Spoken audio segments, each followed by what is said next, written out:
They mocked the waitress for her accent during the dinner rush. What no one knew, the vampire king had been courting her in secret, and their insults just snapped the last thread of his patience. By sunrise, she'll choose between her quiet life and a throne built on the ashes of her tormentors. The dinner rush at the Crescent hit like a wave at 7:15, all polished brass and crystalline laughter, the kind of upscale chaos that made Elena's feet ache and her accent thicken with exhaustion. She carried a tray of appetizers toward table 12, her shoulders already tight from the weight of too many orders and too little sleep, moving through the maze of white tablecloths and candlelight with practiced efficiency. The restaurant gleamed around her, all mirrors and dark wood.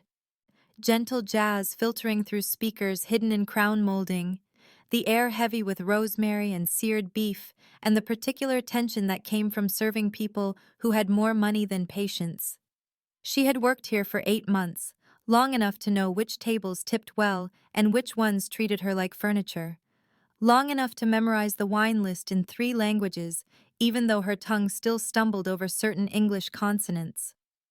Long enough to notice the man in the corner booth who arrived every night at 6:45 and ordered the same glass of Bordeaux that he never drank. Adrian.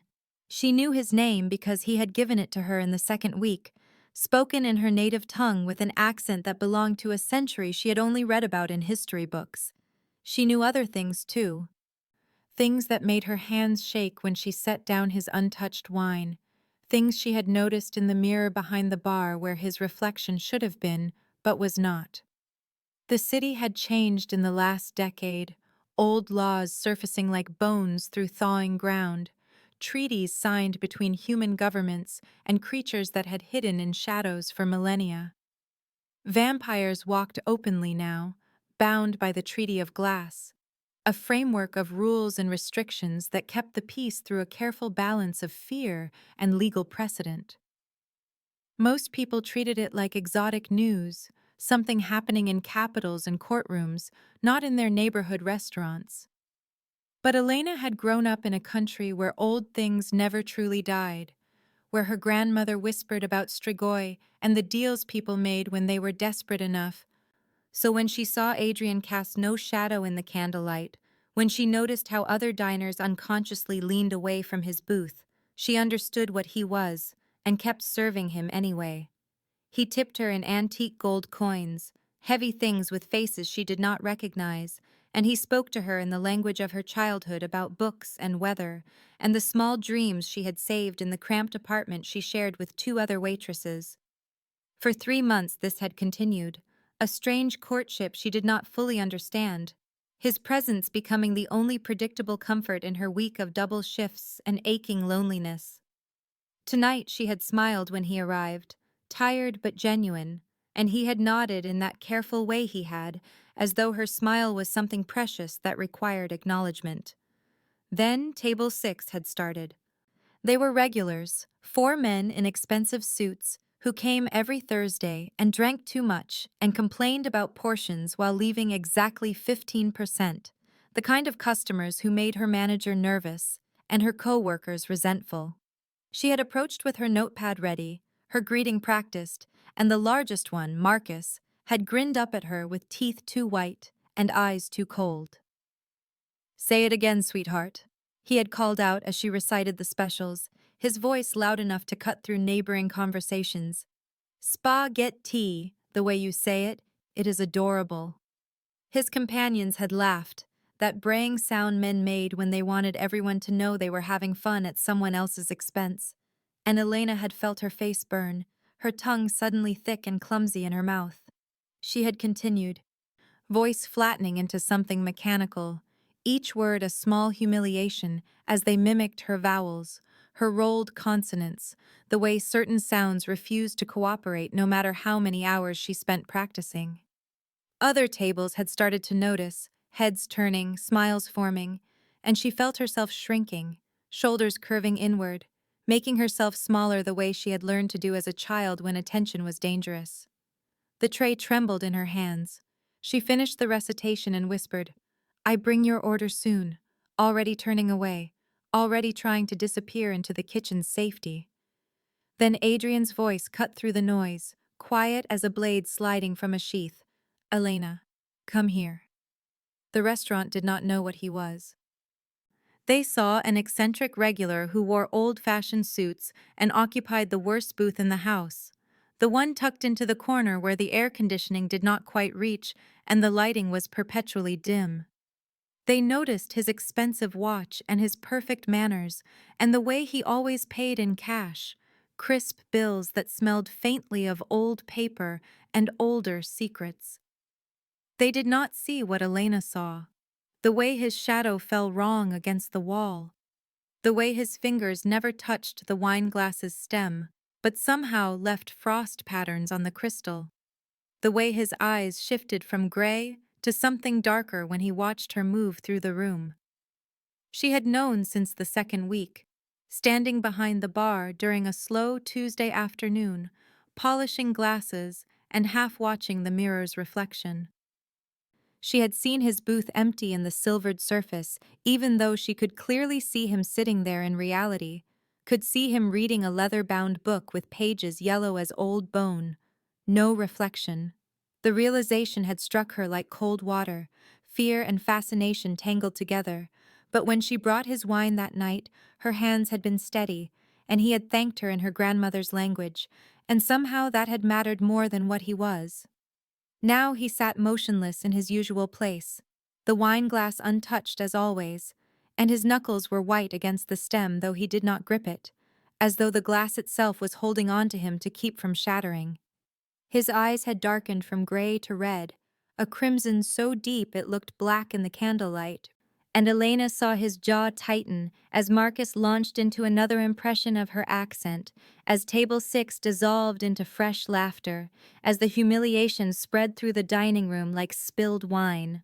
She stood frozen between tables, the tray cutting into her palms, watching Adrian watch her shoulders curve and her head drop, watching something ancient and patient finally reach the end of its tolerance. The crescent gleamed around them, all brass fixtures and polished surfaces, the gentle jazz doing nothing to soften the edges of cruelty. And outside the tall windows, the city glittered in early darkness, beautiful and indifferent. The air smelled like rosemary and seared meat and the particular electricity that came before a storm, and Elena realized with crystalline clarity that something was about to break. That 3 months of careful courtship and unspoken questions and gold coins pressed into her palm were about to transform into something she could not take back. And she was walking toward his booth anyway, her feet carrying her through the maze of tables toward the corner where light did not quite reach, toward the vampire king who had been waiting with inhuman patience for her to understand what he had been offering all along. Adrian's hand settled on her lower back with the kind of certainty that left no room for argument, warm through the thin fabric of her uniform, and he guided her through the watching restaurant toward his corner booth, with the grace of a man escorting a queen to her throne, rather than a waitress fleeing humiliation. The room had gone quiet in that terrible way that meant everyone was pretending not to watch while recording every detail for later dissection. Phones already emerging from pockets and purses, cameras angling for the best view.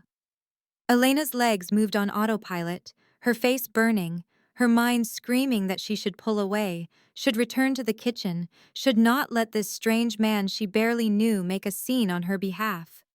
But his hand was steady, and his presence was solid, and she was so tired of making herself small, so she let herself be led to the booth where he had sat every night for 3 months. Let herself be seated in the spot he usually occupied, the leather still holding the cold that seemed to follow him like a shadow. He did not sit. He stood beside the table and gestured to one of the other waiters, a college student named Danny, who looked terrified as he approached, and Adrian ordered water in a voice that carried no room for delay. The water arrived in seconds, condensation already forming on the glass, and Adrian placed it in front of Elena with both hands, a formal gesture that felt weighted with meaning she could not quite parse. Then he spoke to her in her language, the words flowing like river water over smooth stones, asking if she was hurt, if she needed a moment, if she wanted him to stop what was about to happen.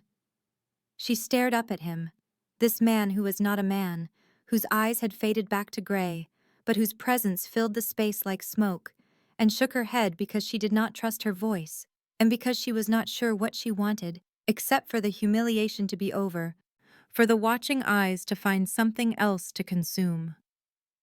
Marcus's voice shattered the moment, loud and slurred with the confidence of 3 whiskeys and a lifetime of never facing consequences.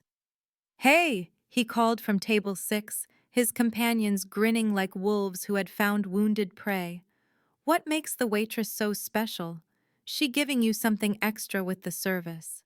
His friends laughed, that ugly sound that meant the cruelty was just beginning, and Elena felt her hands clench around the water glass, felt rage surge up through the humiliation, white hot and clarifying. Adrian turned slowly, and the temperature in the restaurant seemed to drop 5 degrees. He looked at Marcus with the kind of attention a scientist might give a specimen, curious and detached, and when he spoke his English was perfect, unaccented, the kind of diction that came from centuries of practice.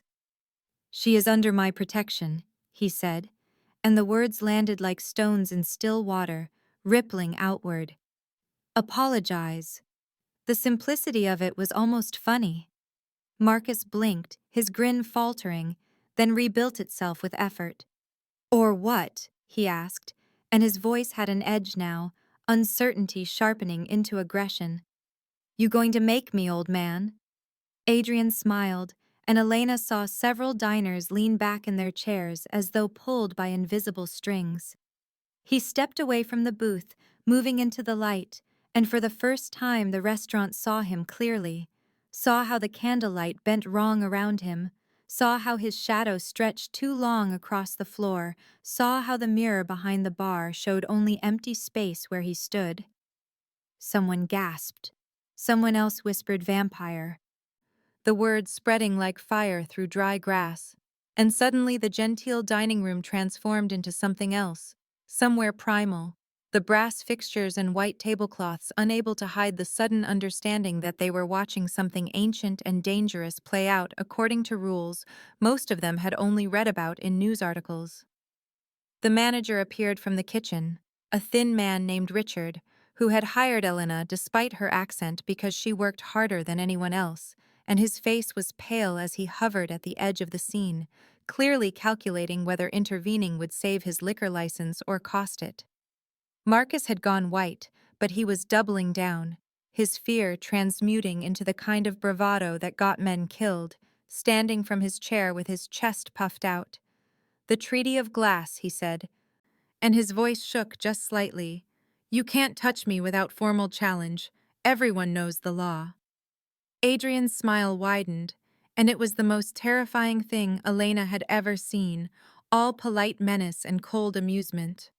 "You are correct," he said, and then he turned to address the entire restaurant, his voice carrying effortlessly to every corner. "I am Adrian Constantine Dragomir, and I invoke the right of insult under the Treaty of Glass, Article 7, Section 3. This man has publicly dishonored my chosen companion." The room erupted. Phones lifted higher, voices overlapping, Richard making a strangled sound that might have been protest or prayer. Elena heard the words chosen companion and felt something click into place, a puzzle piece she had not known was missing. And suddenly, the 3 months of visits and gifts and careful conversation rearranged themselves into a pattern she had been too exhausted and too lonely to see. The gold coins were not tips. The conversations in her language were not casual kindness.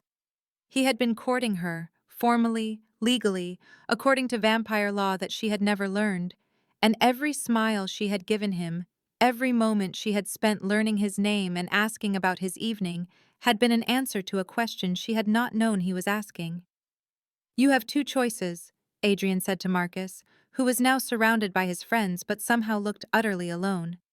"Apologize to Elena and walk away. Or meet me at dawn in formal challenge. The treaty requires witnesses. You have them. Choose." Marcus looked around wildly, seeking support or escape, finding neither. And Elena saw the exact moment his bravado cracked and the fear showed through. But he was trapped by his own pride and the watching phones and the friends who would mock him forever if he backed down. So he laughed, brittle and false, and said, "Bring it on." Adrian inclined his head, a gesture so courtly it belonged in a painting, and turned back to Elena. His eyes found hers across the transformed restaurant, and she saw something in them that might have been regret or apology or simply acknowledgement that this moment had always been inevitable. She stood from the booth on shaking legs, her water forgotten, and crossed the space between them in 3 steps. Her hand shot out and grabbed his wrist, her fingers wrapping around cold skin that should have been warm, and she spoke loud enough for the room to hear, even though the words were meant only for him. "You didn't ask me," she said, and her voice cracked on the last word. "You never asked." His eyes softened for half a breath, a fracture in the cold perfection, and he covered her hand with his free one, gentle as though she were made of glass. "I have been asking for 3 months," he said quietly, in her language, so the watching crowd could not understand. "You smiled every time I left gold instead of paper. You learned my name. You asked me about my evenings and told me about your dreams of owning a bakery. Every coin was a question. Every conversation was an offer. I have been asking. You have been answering." The truth of it hit her like a fist to the chest. She thought back to every shift, every gold coin pressed into her palm with a formality that had seemed quaint, every moment he had waited for her to learn his full name, to ask why he never drank the wine, to acknowledge what he was. She had thought it was kindness. She had thought it was eccentricity. She had not understood it was a courtship conducted in a language she had never been taught, bound by laws older than the city around them. The restaurant waited. Marcus waited. Adrian waited. Elena looked at the booth where she had sat for 3 minutes and felt the weight of the choice pressing down on her like water, like earth. If she walked away now, she would be safe. Alone, humiliated, anonymous, but safe. If she stayed, if she sat back down, if she let Adrian claim her as his chosen companion in front of these witnesses, she would be choosing something she did not fully understand, accepting protection that came with a cost she could not yet calculate. She thought about the gold coins in her drawer at home, 23 of them, each one a question she had answered with a smile. She thought about 3 months of being seen, of being spoken to in her grandmother's language, of someone noticing when she was tired and asking about her dreams. She thought about Marcus and his friends, and every other table that had treated her like furniture, like an accent to mock, like someone who did not matter. She pulled her hand from Adrian's grip and walked back to the booth. She sat down. She picked up her water glass and took a sip. The restaurant inhaled collectively. Adrian's shoulders dropped half an inch, relief flickering across his face before the mask returned, and he turned back to Marcus with cold finality. "Dawn," he said. 3 days hence. The old cathedral grounds. Bring your affairs in order." Then he sat down across from Elena, his chosen companion, legally claimed, bound by treaty and witness, and the restaurant transformed fully into an arena, brass and candlelight doing nothing to soften the understanding that something ancient had just woken up and would not go back to sleep. Marcus returned an hour later with reinforcements, the front door of the Crescent swinging open to admit 3 figures who walked like they owned not just the restaurant, but the air itself, and Elena felt the remaining diners lean back instinctively as power entered the room in a wave of expensive suits and cold authority. The lawyer came first. A woman in charcoal gray with a briefcase that probably cost more than Elena made in 6 months, her heels clicking against the hardwood with metronomic precision. Marcus followed, his earlier bravado reconstructed now that he had professional backup, his face set in grim determination. But it was the third figure who made Adrian go very still in his seat across from Elena, made his fingers curl against the table's edge, made something that looked like recognition and dread flicker across his face before he locked it down. The man was tall and thin, dressed in black silk that seemed to absorb light rather than reflect it, and he wore an antique medallion around his neck that pulsed with a rhythm that matched no human heartbeat. His face was ageless in that particular way vampires had, sharp cheekbones and dark eyes that held centuries. And when he smiled at Adrian, it was the smile of a chess player who had just seen 3 moves ahead. Severin, Adrian said quietly, and the name fell between them like a stone. The restaurant had not fully emptied after the earlier scene, some diners too fascinated to leave, others calling friends to join them, the manager Richard standing near the kitchen with the expression of a man watching his business license spontaneously combust. Now Severin raised one hand and spoke a single word in a language Elena did not recognize, and suddenly the remaining diners found themselves ushered toward the exits by waitstaff, who moved with glazed eyes and mechanical efficiency, the doors closing behind them with a finality that made Elena's stomach drop. In 5 minutes, the crescent had been cleared of everyone except the key players, the windows frosting over from the inside, the lights dimming to something that felt less like ambiance and more like a stage being set for a trial. Marcus's lawyer set her briefcase on table 6 and opened it with crisp movements, extracting a folder thick with documents.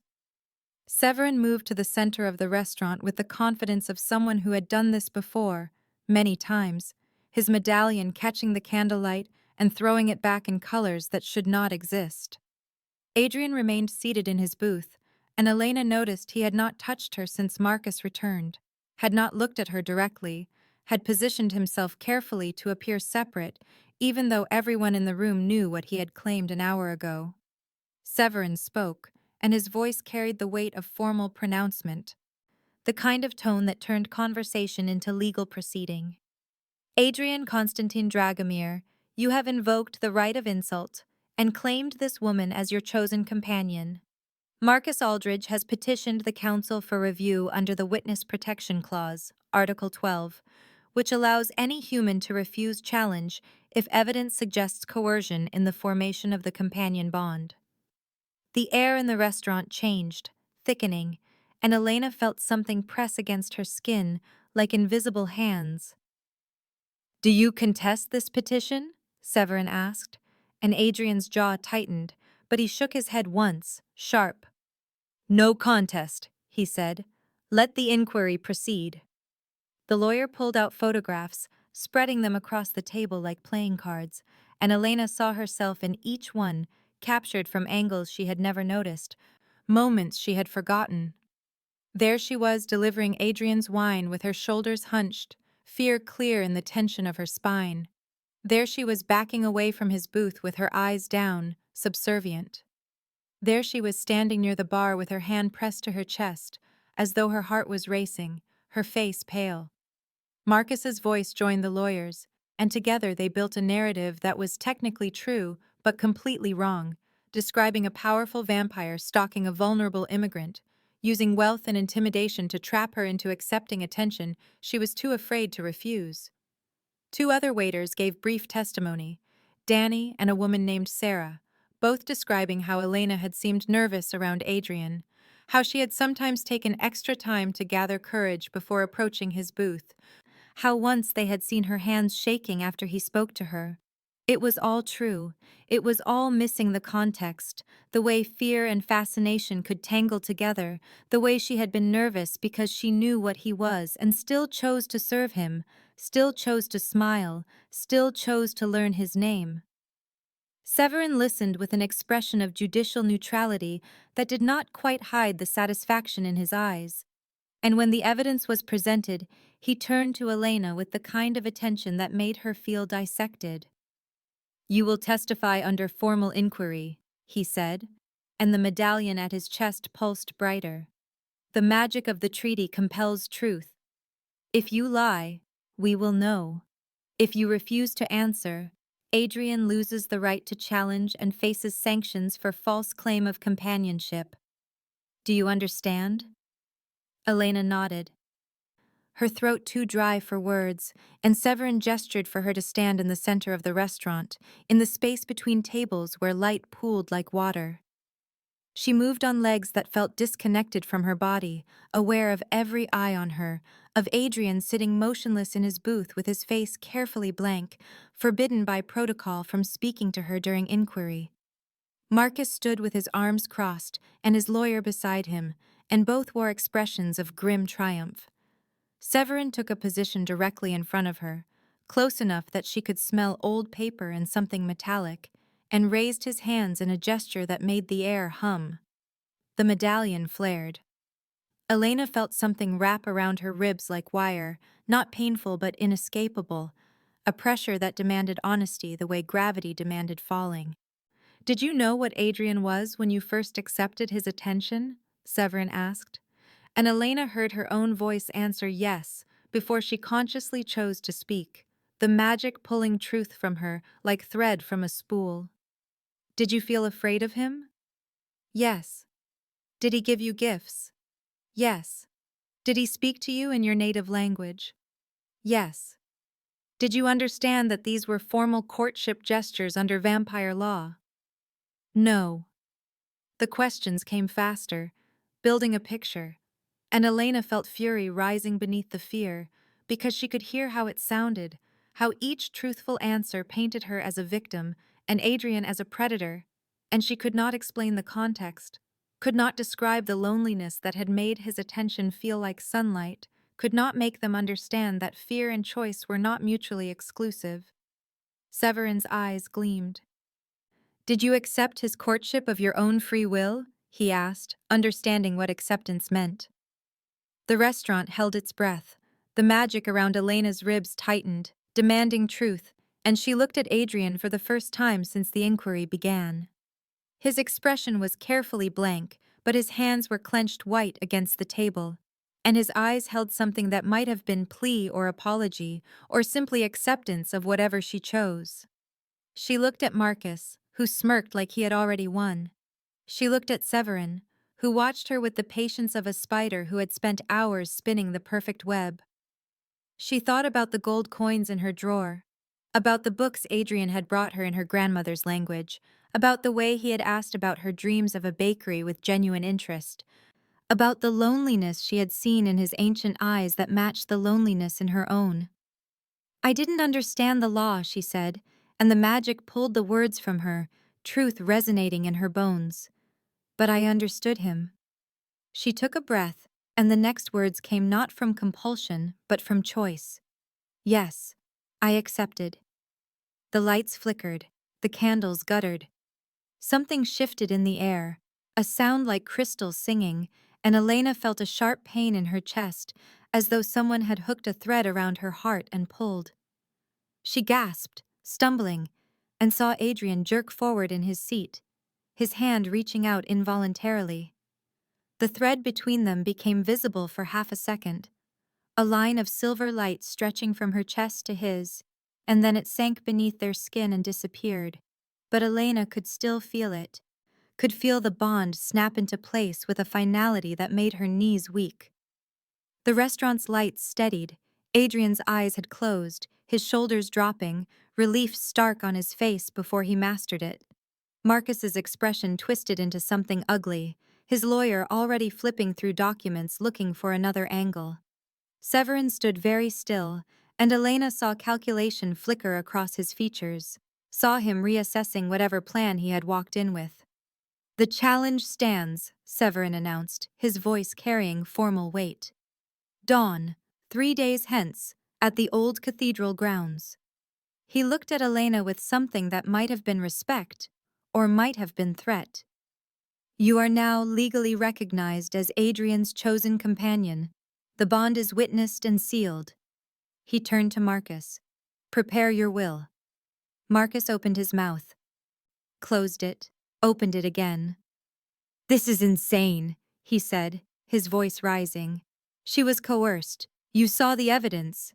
Severin shook his head, already moving toward the door, his black silk rustling like wings.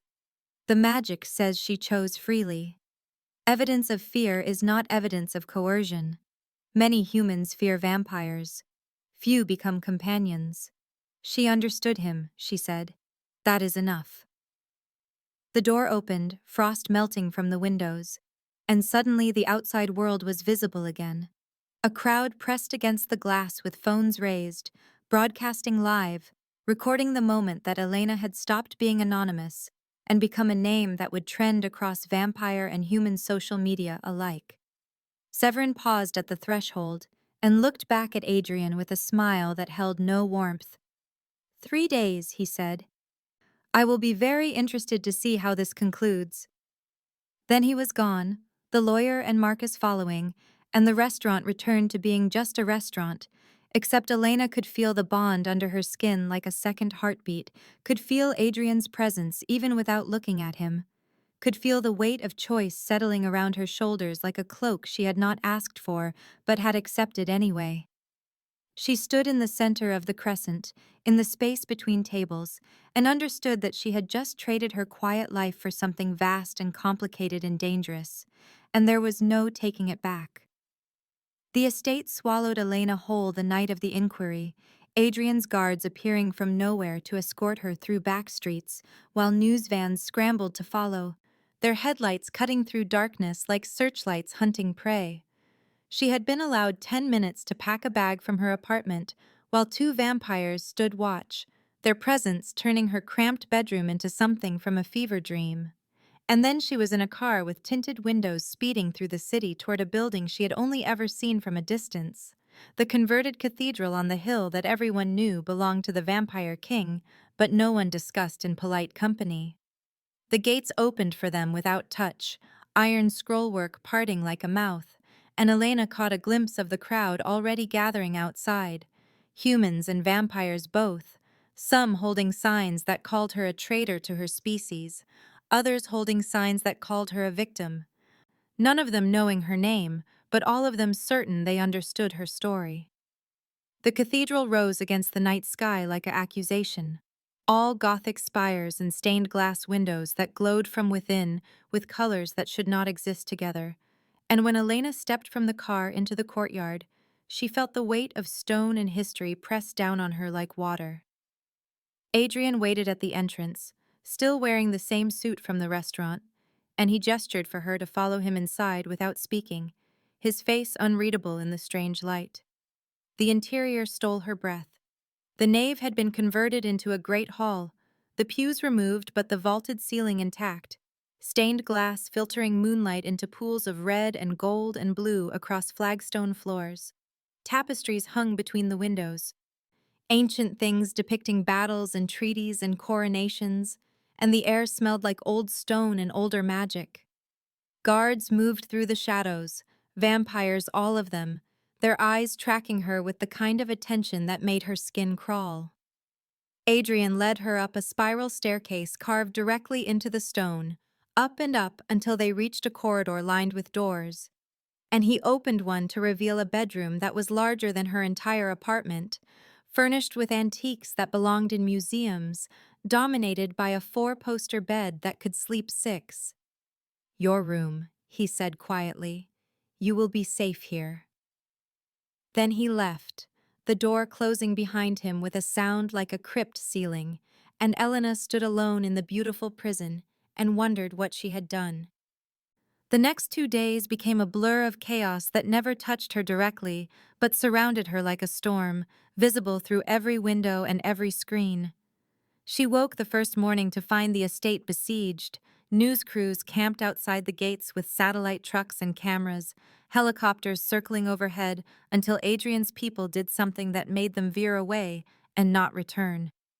The television in the Great Hall played 24-hour coverage of the challenge, talking heads, debating vampire law and human rights, her face appearing on screen in photographs she had never known existed, images scraped from her social media and her employment records, and security footage from the Crescent. They dissected her accent, speculated about her immigration status, questioned her motives with the kind of certainty that came from knowing nothing but believing everything. Some called her a victim of vampire manipulation, pointing to the photographs from Marcus's lawyer as proof of coercion. Others called her a gold digger who had seduced a powerful vampire for money and status, inventing elaborate theories about her calculated behavior. A few, a very few, suggested she might simply be a woman who had made a choice, but those voices were drowned out by the louder narratives, the simpler stories that fit existing frameworks of victim and villain.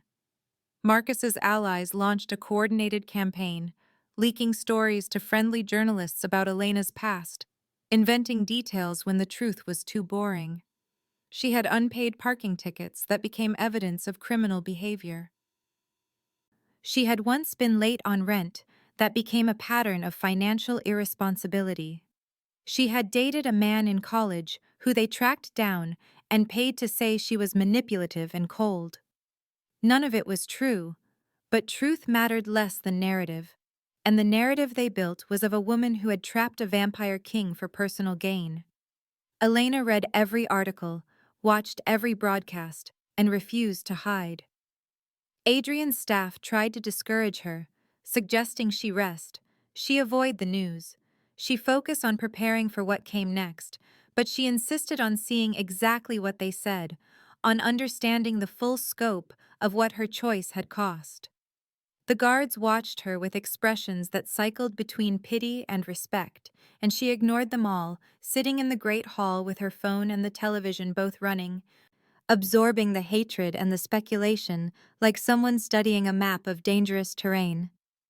Adrian found her there on the second morning, surrounded by screens showing her own face, and he stopped in the doorway with something that looked like pain crossing his features. "You should not torture yourself with this," he said, and she looked up at him with eyes that had not slept well. "If I am going to survive your world," she said, "I need to understand it." He sat beside her then, careful to leave space between them, and together they watched a panel of experts debate whether vampire companion bonds should be legal at all, whether the Treaty of Glass gave vampires too much power over human autonomy, whether Adrian himself should face sanctions for claiming a companion who clearly did not understand what she was accepting. She felt him tense with each accusation, felt the bond between them humming with his suppressed anger, and realized she could sense his emotions now, could feel them like weather on the other side of a window. "Is it always like this?" she asked quietly. "When a vampire takes a companion?" He shook his head. "Usually it happens privately, witnessed only by family and counsel. This is—" he paused. "Unusual. I have made you a target." She almost laughed. "Marcus made me a target. You just gave me weapons to fight back." His eyes found hers, gray and ancient and exhausted. "What weapons?" "A vampire king who has claimed me as his chosen companion," she said. "Legal standing. A bond that means hurting me has consequences. Before, I was just a waitress they could mock. Now I am a political piece. That is not nothing." Severin arrived on the second afternoon, announced by guards who looked unhappy about admitting him, but bound by council protocol that required them to allow access. He came alone, dressed again in black silk, the medallion at his throat pulsing with that strange rhythm, and he asked to speak with Elena privately, with the kind of courtesy that was really a command. Adrian's jaw tightened, but he nodded once and left the room, and Elena found herself alone with the vampire who clearly wanted to use her as a weapon against the man she had chosen. Severin did not waste time on pleasantries. He sat across from her in the great hall, stained glass throwing colors across his ageless face, and spoke with the precision of someone making a business proposal. "You do not belong here," he said. "You are a human woman who wanted a quiet life and instead found yourself bound to a king with centuries of enemies. Adrian is using you as a chess piece in games you cannot possibly understand." Elena folded her hands in her lap to keep them from shaking. "And what are you doing?" He smiled, thin and cold. "Offering you an exit. Withdraw your testimony. Claim you were coerced by the bond magic, that you did not understand what you were accepting until it was too late. I will support your petition to the council.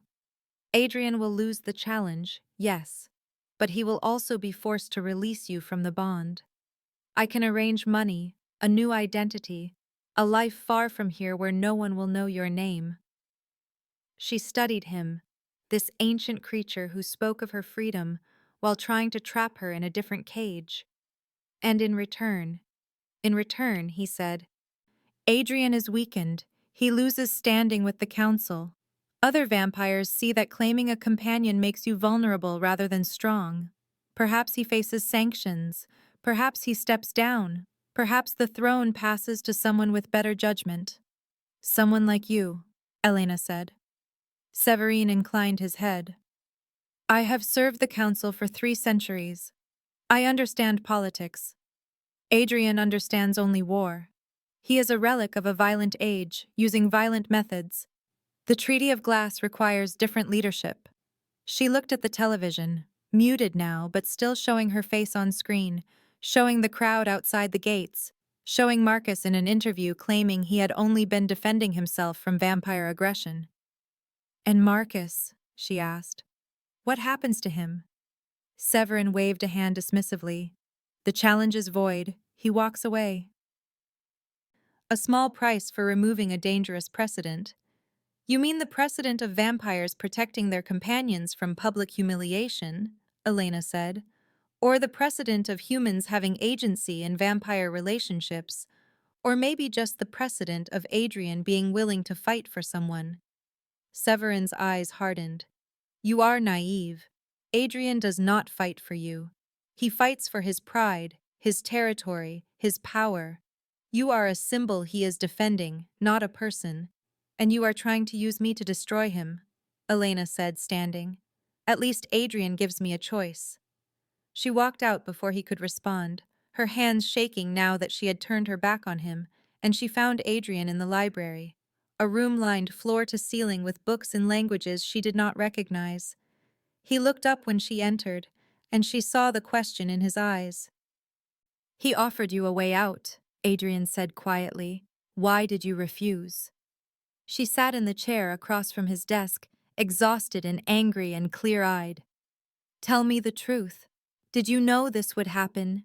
Did you know claiming me would turn into a political trap?" He was silent for a long moment, his fingers tracing the edge of an old manuscript. "Yes," he said finally. "I suspected Severin would use it against me. The council has been looking for a reason to question my leadership for decades. I am, as he said, a relic. I believe in the old ways, in honor and protection and consequences for cruelty. The modern council prefers politics and compromise, and letting humans fend for themselves as long as the treaty stays intact." He looked at her, and she saw vulnerability there, saw the weight of centuries. "If I had told you what the courtship meant, you would have run. I was selfish. I wanted you to choose me before you understood the cost." "You are right," Elena said. "I would have run, but I am here now." She leaned forward. "Teach me how to survive what is coming." So he did. For 2 days, in the hours between media storms and Severin's manipulations and the approaching dawn, Adrian taught her vampire etiquette and treaty law, and the history of challenges. He showed her the original Treaty of Glass, a document signed in blood and witnessed by magic, explaining how it had ended centuries of open warfare between humans and vampires, by creating a framework where both species could coexist under shared law. He explained the right of insult, how it had been designed to protect vampire companions from the kind of casual cruelty that could escalate into blood feuds, how it required formal challenge to prevent vigilante violence. He walked her through the estate, showing her the guards' positions, the safe rooms, the escape routes, treating her not like a possession to be protected, but like a partner who needed to understand the terrain. And in the quiet moments, late at night, when the news crews finally stopped broadcasting, and the protesters went home, and the estate settled into the particular silence of stone and moonlight, he told her about the loneliness of living for centuries, watching everyone you cared about age and die, the way immortality became a kind of prison where connection was always temporary and trust was always a gamble. She told him about her grandmother's stories, about leaving her country with nothing but a suitcase and a dream, about the exhaustion of always being foreign, always other, always working twice as hard for half the recognition. They were both displaced, she realized, both searching for belonging in a world that did not quite have room for them. And the bond between them hummed with recognition, with the fragile beginning of something that might become love if they survived long enough. On the third morning, hours before dawn, Elena stood at the window of her borrowed room and watched the crowd gathering outside the gates, larger now, hundreds of people waiting to witness the challenge. And she understood fully what Adrian had tried to tell her. The challenge was not about her honor anymore. It was about whether a vampire king could protect his companion without being labeled a tyrant, whether the Treaty of Glass would bend to accommodate old notions of honor or break under the pressure of modern politics, whether Elena herself would become a symbol of vampire manipulation or human agency. Severin wanted Adrian to kill Marcus so he could call it murder and push for sanctions. Marcus's allies wanted Adrian to show mercy so they could call it weakness and embolden other challengers. Adrian wanted to walk a line that probably did not exist, to defend Elena without giving his enemies ammunition. And Elena realized with crystalline clarity that no matter what happened at dawn, nothing would be simple again. Dawn broke over the old cathedral grounds like a wound opening in the sky, red and gold spilling across ruins that had seen centuries of vampire law played out in blood and ritual, and Elena stood at the edge of the stone circle watching her choice take physical form in the gathering crowd. They came in hundreds, maybe thousands, pressing against barriers that shimmered with magic meant to contain violence, humans and vampires both drawn by spectacle and politics, and the primal need to witness consequences. News crews had claimed positions on the crumbling walls, cameras trained on the circle where frost still clung to stone despite the approaching sun, and Elena could see her own face on distant screens, split screen with Adrian's, her terror broadcast to anyone with a phone or television.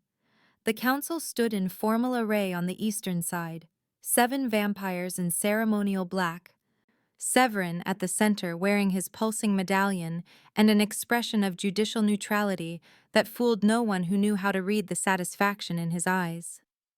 Marcus waited inside the circle, stripped to the waist as tradition required, his skin already gleaming with sweat. Despite the cold, his friends clustered behind the barriers, shouting encouragement that sounded increasingly hollow as the reality of what he faced became clear. Adrian stood opposite him, also bare-chested, and Elena saw for the first time the scars that crossed his torso, white lines against pale skin that spoke of battles fought before the treaty, before civilization had layered rules over violence. He had not looked at her since they arrived, his focus absolute, but she felt him through the bond, felt his fear not for himself, but for what she would witness, what she would understand about him when the fighting started.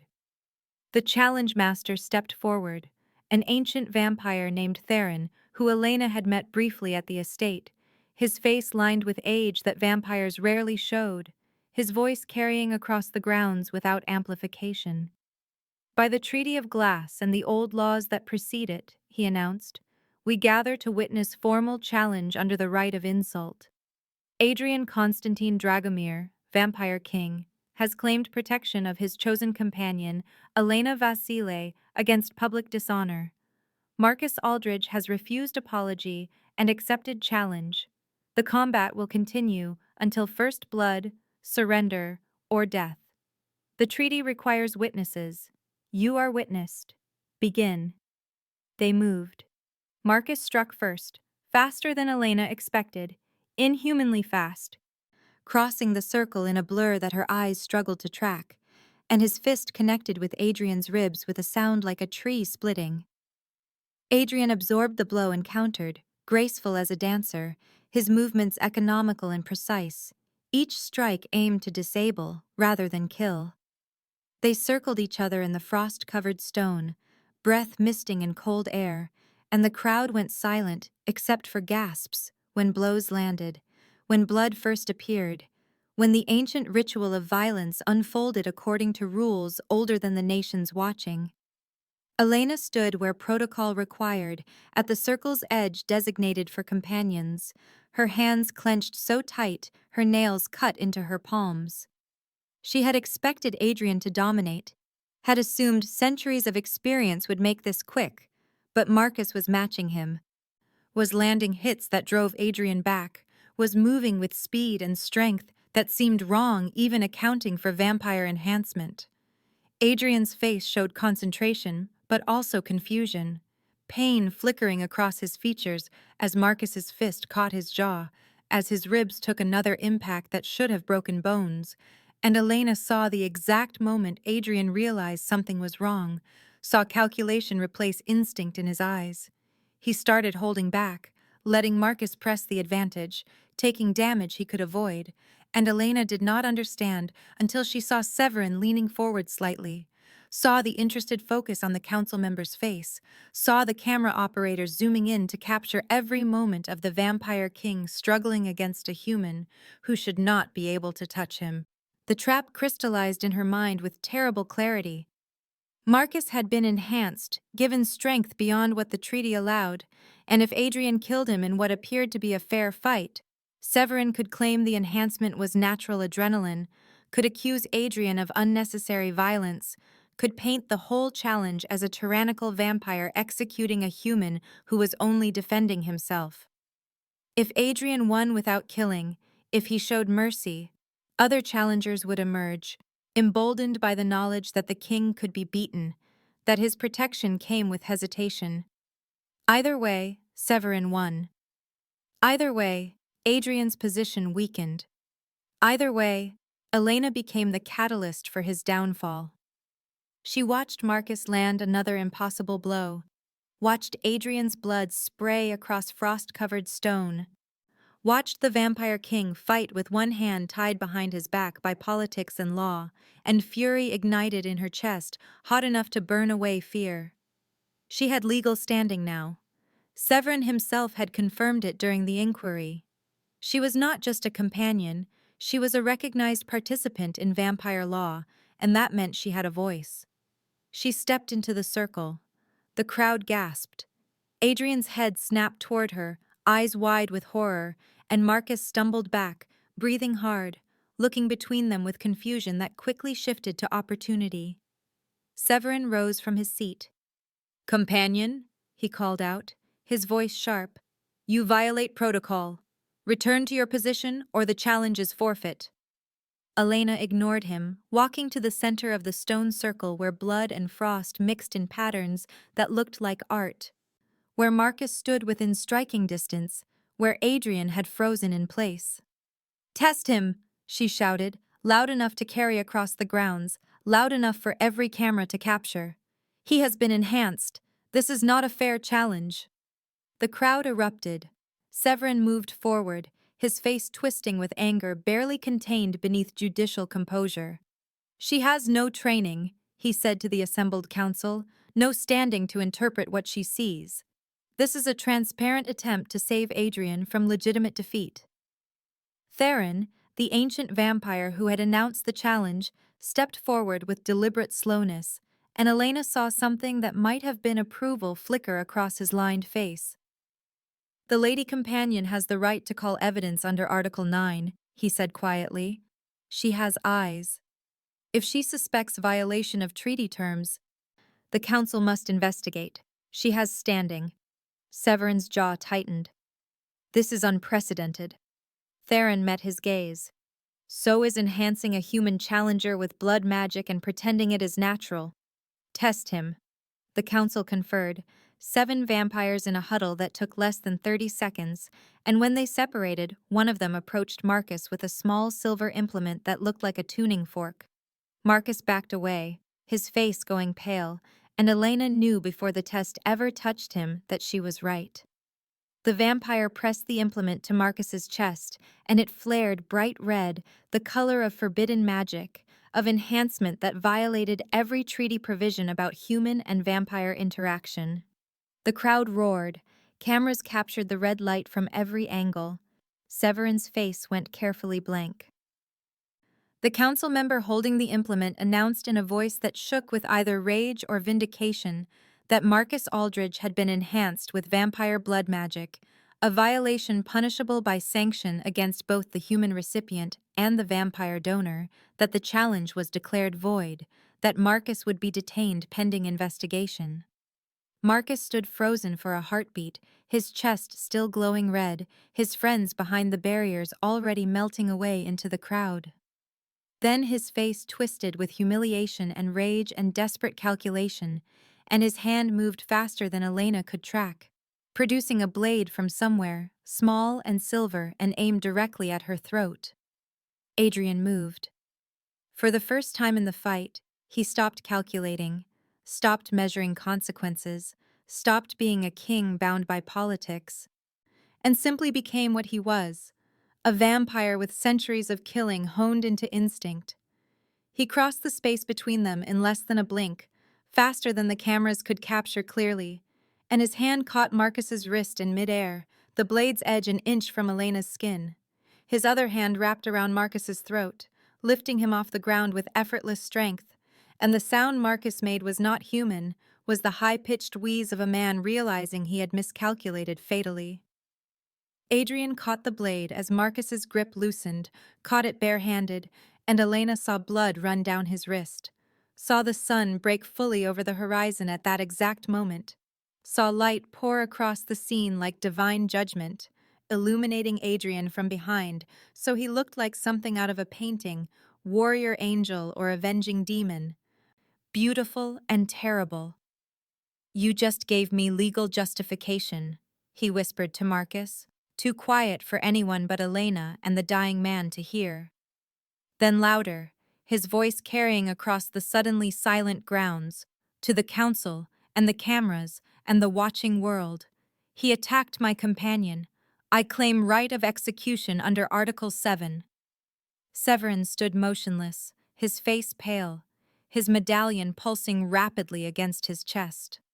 The council conferred again, and this time Theron did not wait for consensus before speaking. "The right is valid," he announced. "Execution is authorized." Adrian's hand tightened. Marcus thrashed, his face going purple, his eyes bulging, and Elena wanted to look away but forced herself to watch because this was the cost, this was what her choice meant. Protection built on violence. A throne built on the ashes of people who had underestimated what the king would do to defend what he claimed. The death was quick. Adrian knew how to kill efficiently, had probably killed thousands over his long existence, and when Marcus went limp, Adrian lowered the body to the blood-stained stone with something that looked almost like gentleness, like respect for a defeated enemy. Then he turned to Elena, his chest heaving, blood running down his arm from where he had caught the blade, frost melting around him from the heat of exertion, and his eyes found hers across 3 feet of space that felt like miles. She saw fear there, fear that she would run now that she had seen what he truly was, fear that the bond between them would break under the weight of witnessed violence. She stepped forward. Her hands were shaking, but she reached out and took his bloodied hand in both of hers, and she felt the bond between them surge with recognition, with acceptance, with the beginning of something that might survive what they had just endured. The crowd erupted again, cameras flashing, voices shouting questions and accusations and approval, but Elena heard none of it. She looked at Adrian and saw not a monster, but a broken king who had just killed to protect her, who had walked a line between mercy and necessity and come out the other side still standing. Behind them, Severin was already retreating, already calculating his next move, his manipulation exposed but not punished. His position on the council intact, even if his immediate plan had failed. The victory was hollow. Marcus was dead. Severin was still dangerous. And Elena had just become the most visible vampire companion in a century, her face on every screen, her choice dissected by millions who would never understand what it felt like to be seen by someone ancient and lonely, to choose belonging even when it cost everything. But she was still standing. Adrian was still standing. The bond between them hummed with shared survival, with mutual protection, with the fragile foundation of trust built in blood and frost and dawn light. The challenge was over, but Elena understood with perfect clarity that the real fight was just beginning. 3 nights after the challenge, Elena walked through the front door of the Crescent for her final shift, and the restaurant held its breath the way a church might when a ghost returns to sit in her old pew.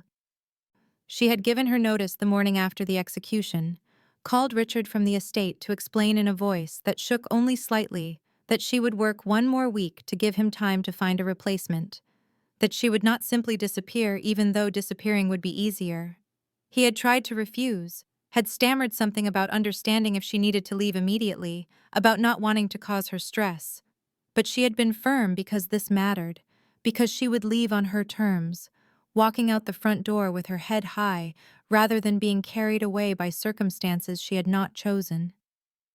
The dining room looked the same as it had for 8 months, all brass fixtures and candlelight, gentle jazz filtering through hidden speakers, the smell of rosemary and seared beef mingling with expensive wine, and the particular tension of people with money spending it on experiences they could photograph. But everything felt different now, transformed by absence and presence both, by the empty table where Marcus and his friends used to sit, permanently reserved now with a small brass plaque that said nothing but meant everything to anyone who had been here 3 nights ago. Some diners averted their eyes when Elena moved through the room taking orders, their discomfort palpable, as though her presence reminded them of violence they preferred to forget. Others watched with something that looked like wary respect, or perhaps fear, or perhaps simply curiosity about the woman who had stepped into a challenge circle and changed the outcome through sheer audacity. Adrian sat in his corner booth, exactly as he had for 3 months before everything changed. And when Elena approached with her notepad ready, he looked up at her with eyes that held question and hope and barely concealed vulnerability. "The usual?" she asked, and her accent was thick and unapologetic, her voice steady in a way it had not been 3 nights ago. And he nodded once, that careful gesture that acknowledged her choice to be here, her refusal to hide. She brought him the Bordeaux he never drank, set it down with hands that did not shake, and felt the bond between them hum with recognition, with the strange intimacy of two people who had seen each other at their worst and chosen to stay anyway. The shift passed in a blur of ordinary tasks, made extraordinary by context, by the knowledge that this was the last time she would carry trays through this room, the last time she would smile at demanding customers and pretend their rudeness did not sting, the last time she would be just Elena the waitress, rather than Elena the Vampire King's companion. Her coworkers treated her with careful politeness, as though she might shatter or explode, and she wanted to tell them she was still the same person who had trained them on the wine list and covered their shifts when they were sick. But she understood that was not quite true anymore, that she had changed in ways that made casual friendship complicated. Richard found her near closing time, his thin face creased with emotion, and he pressed an envelope into her hands that she knew without opening contained more money than she was owed. Severance or guilt, or simply kindness. "Thank you for the job," she told him, meeting his eyes so he would know she meant it. "I will not forget where I came from." He nodded, unable to speak, and retreated to his office, and Elena tucked the envelope into her apron and returned to the dining room where only Adrian remained, the last customer as he had been the first all those months ago. She approached his booth and he gestured for her to sit, that same invitation he had offered 3 nights ago when everything broke open. And this time she sat without hesitation, sliding into the leather across from him, with the ease of someone claiming space that belonged to her. He reached into his jacket and produced something small and heavy, set it on the table between them with the kind of care usually reserved for explosives or sacraments. An iron key, old and ornate, the metal dark with age, and Elena picked it up, feeling the weight of it in her palm, feeling possibility and promise, and the road not taken. "The bakery," Adrian said quietly, and his accent was the one from her childhood, the language of her grandmother's stories. "2 blocks from here, Corner location, good foot traffic. The lease is paid for 5 years. The equipment is new. The name on the deed is yours. No obligations. Elena turned the key over in her fingers, watching candlelight catch on the worn metal, and she felt tears prick her eyes for the first time since the challenge. I can really keep it, she asked. No strings, no expectations, no debt. Walk away if you want, he said, and his voice was rough with emotion he was trying to contain. Open your bakery, live your quiet life, be safe. I will protect you either way. The bond does not require you to stay with me. It only requires me to keep you safe. She looked at him across the small table, this ancient creature who had killed for her, who had offered her a throne built on ashes and blood, who was now offering her escape from everything he represented. That is the problem, she said softly. I do not want to walk away anymore. His eyes closed briefly, relief so profound it looked like pain crossing his face, and when he opened them again, they were bright with something that might have been tears if vampires could cry. Will there be more like Severin? Elena asked, pocketing the key but not putting it away, keeping it as a talisman or a reminder, or perhaps just insurance. Always, Adrian said, and the honesty of it was brutal and clarifying. The council is fractured. My enemies see weakness now that I have something to lose. There will be more challenges, more manipulation, more attempts to use you against me. Your life will be dangerous for as long as you choose to be with me. She considered this, turning it over in her mind the way she had turned over the key, examining it from all angles. Then I will need better shoes, she said, and she meant it as a joke, as a way to break the tension that had wrapped around them like wire. But his face transformed with genuine amusement, the first real smile she had seen from him, and he reached into his jacket again and produced a velvet box that looked like it belonged in a museum. He opened it to reveal boots, antique things with intricate tooling and laces that looked handmade, sized perfectly for her feet. And when she lifted one, she felt the weight of steel reinforcement in the soles, felt the craftsmanship that had gone into making something beautiful and deadly. For dancing, Adrian said, and his smile had not faded. And running, whichever we need. Elena laughed, the sound bursting from her chest, unexpected and genuine, the first truly unguarded moment between them, and the tension in the restaurant shattered like glass. She felt the bond between them surge with warmth, with shared humor, with the foundation of something that might become love if they survived long enough to let it grow.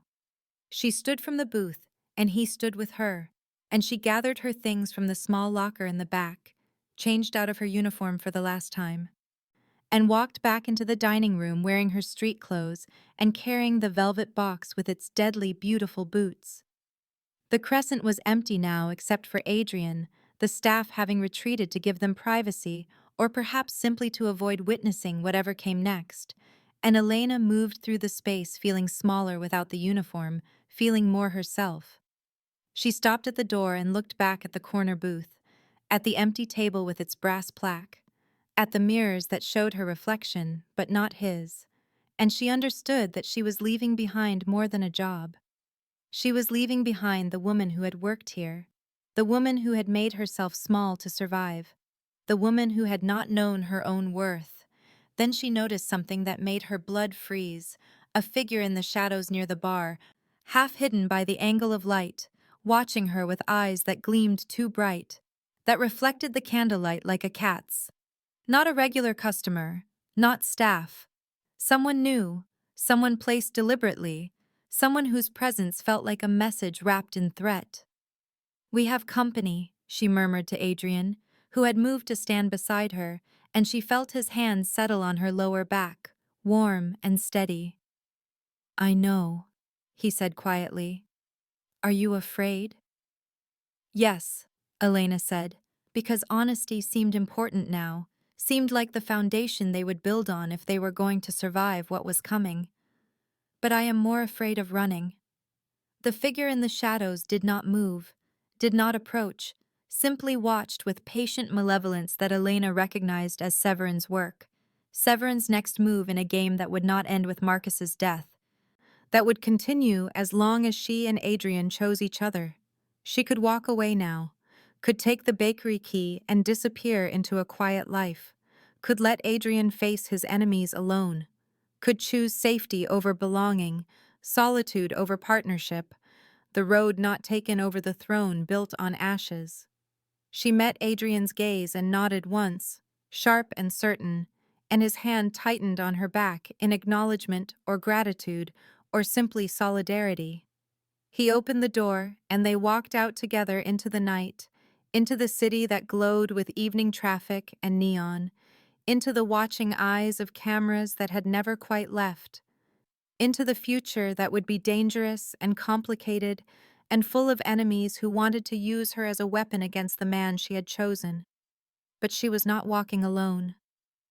Her hand found his as they moved down the street, their fingers interlacing with the naturalness of practice, even though they had never held hands before, and she felt the bond between them settle into something solid, something she could build on. Behind them, the figure in the shadows emerged from the crescent and followed at a distance, not hiding, wanting to be seen, wanting them to know they were watched, that Severin had not given up, that the challenge at dawn had been only the opening move in a longer game. Elena felt Adrian tense beside her, felt him calculating threats and responses and consequences, felt the weight of centuries of political maneuvering pressing down on his shoulders.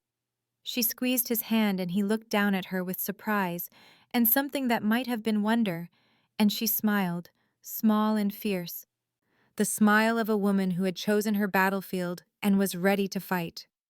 The city stretched out before them, full of light and shadow and possibility, full of dangers they would face together and choices they would make, knowing the cost. The bakery key sat heavy in her pocket, a reminder that escape was always possible, that the quiet life still waited if she wanted it. But she had tasted belonging now, had felt what it meant to be seen and chosen and protected, had understood that safety without connection was just another kind of prison. So she walked into the night beside the vampire king, aware of the watcher behind them, aware of the enemies gathering, aware that she had traded her anonymity for a throne she was not sure she wanted and a partnership she was not sure would survive. But she was walking forward, head high, accent unapologetic, no longer making herself small to survive, but taking up space and claiming it as her own. The story was not over.